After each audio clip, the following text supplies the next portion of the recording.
Thank you. I'm honored to speak on behalf of the 1957-58 St. Michael's basketball team, accepting our induction into the Hall of Fame. I want to first acknowledge our coaches, Doc Jacobs and Ed Markey. It was because of them that we are here tonight and for the success of our team. They brought us together and they kept us together. And we hold in our hearts those members of the team that have left us, that could not be here. They're with us in spirit. It was 60 years ago, next month, that we began the storied journey, beginning in Winooski and ending in Evansville 5 months later at the NCAA Final Eight. As with any story, it is mixed with both fact and myth. Together it indelibly stamped on us what was possible when at first it seemed only to be a fleeting dream. The labels and the caricatures that arose from that time were interesting. There were the Iron Knights, Baldy and his buddies, which I believe came from an Evansville sports writer after we beat his beloved Aces to get to the finals. Also, there were the nicknames, which each of us had. They included Moose, Goose, Grabbo, the Saint, Lefty, the Tiger, Spy, and Brownie. These nicknames were indicative of the affection we had for each other, which has endured over these many years, and also contributed to the success we achieved that year. The setting in which we lived and played was very different than today. The game we played was not the game that is played today. There was no clock, no three-point shot, and the pace of the game was different. At the same time, we had to make shots, and we were pretty good at that. The school we represented in 1958 was not the same pristine St. Mike's of 2017. There were 4 Army barracks which served as dorms, along with Ryan Hall and Alumni Hall, which were the modern dorms. The library, the dining hall, and Miketown, where married students lived with their families, were also renovated barracks from 40th and Allen. The administrative staff, a significant number of the faculty, and the trustees were mostly made up of Mennonite priests and others. While time has passed, that presence is missed. The gym we practiced in was on the bottom floor of College Hall, which was the main classroom building, held the administrative offices, and the chapel. We could not practice during Mass or confessions. Also, both St. Mike's and UVM played our home games at the Burlington Auditorium.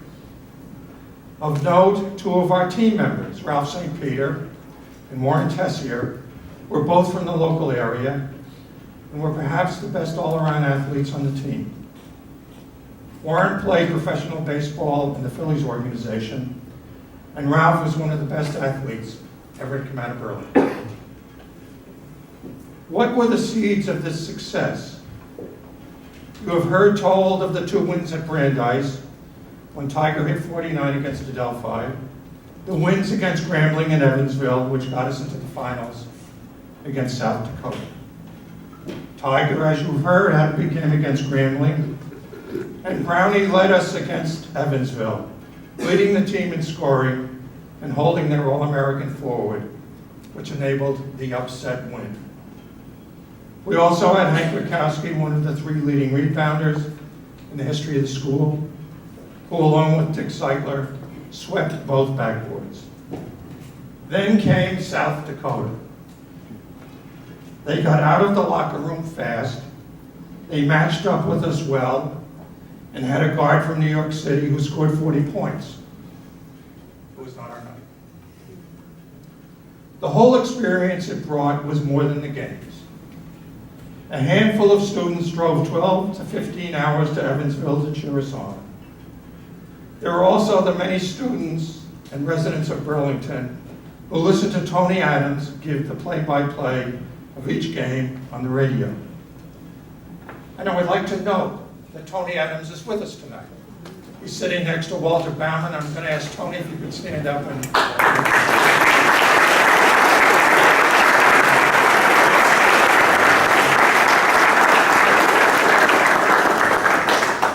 Then there was the parade up Church Street when we returned at 9 at night from a disappointing loss in the finals, which signified the significant community support we had through it all.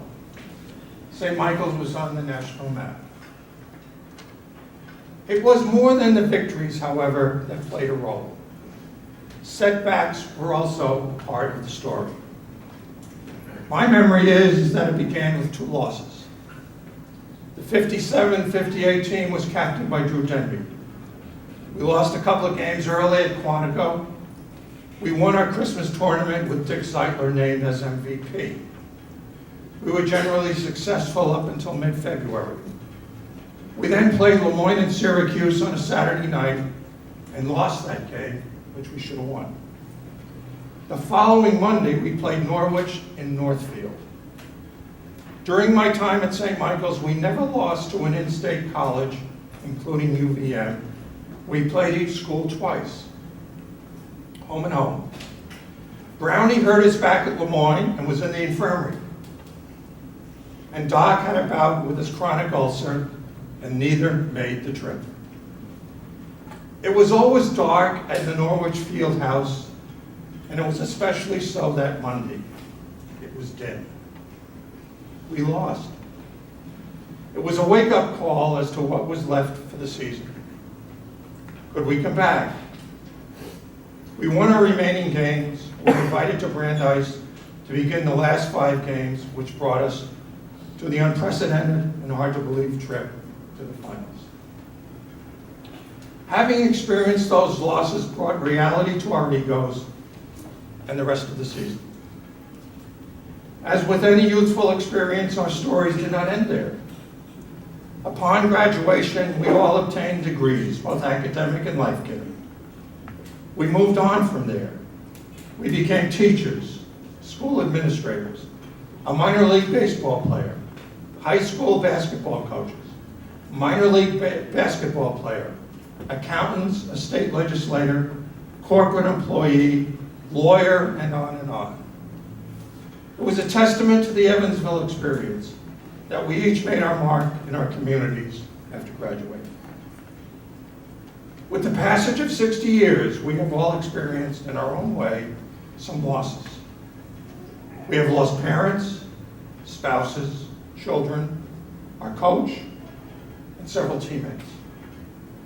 Perhaps it was that dark night in Northfield that inspired our commitment to move on through these losses and to look for the sunrise the next day, to the journey beyond. Yes, as you see us tonight, we are not as agile and graceful as we were in March of 1958. While some of us are burdened with illnesses which come with age, for each the thirst and zest for life remains. Until the final whistle blows, we will continue to drive to the basket, listen for the swish of the made basket, and when someone a little quicker tries to drive by us, we may give them a bump to slow them down.